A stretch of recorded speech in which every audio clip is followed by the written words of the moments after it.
MetLife স্টেডিয়ামের গ্যালারিতে যখন লিওনেল মেসি আর লামিন ইয়ামালের পায়ের জাদু দেখার অপেক্ষায় আছে গোটা দুনিয়া, তখন শিরোপার ফয়সালা হয়ে যেতে পারে গোলবারের নিচে দাঁড়িয়ে থাকা দুই প্রহরীর গ্লাভসে।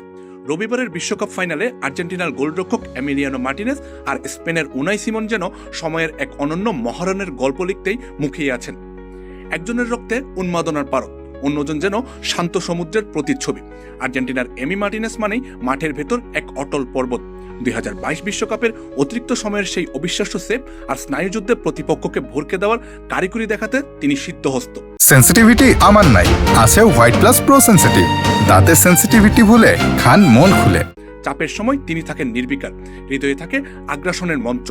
এবারের আসরে তার চুলের নীল সাদা রং আর শরীরের অদম্য ভঙ্গি যেন স্পষ্ট করে দেয় তিনি আলবিসেলেস্তেদের গোলবারের অতন্দ্র প্রহরী। মুদ্রার উল্টোপিঠে সুদৃঢ় দেয়ালের মতো দাঁড়িয়ে আছেন স্পেনিশ গোলরক্ষক উনাই সিমন। পাদপ্রদীপের আলোয় থাকার চেয়ে নীরবে খেলার শৃঙ্খলা রক্ষাতেই বেশি আগ্রহ তার। আইন শৃঙ্খলা বাহিনীতে চাকরি করা পিতামাতার সন্তান হিসাবে বিষয়টি ভালোভাবেই রপ্ত করেছেন তিনি। সঙ্গে সোশ্যাল মিডিয়া থেকে নিজেকে দূরে রেখে নীরবতাকেই নিজের শক্তি বানিয়েছেন সিমন।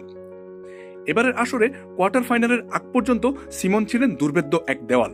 বেলজিয়ামের কাছে একটি গোল হজম বাদে বাকি 6 ম্যাচে ক্লিন শিট রেখে তিনি প্রমাণ করেছেন স্পেনের রক্ষণ কেন তাকে নিয়ে এতটা নির্ভর।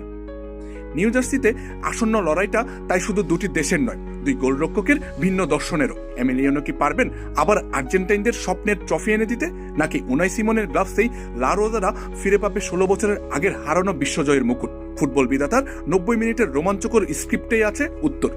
আমজাদ হোসেন আবির, খেলা 71।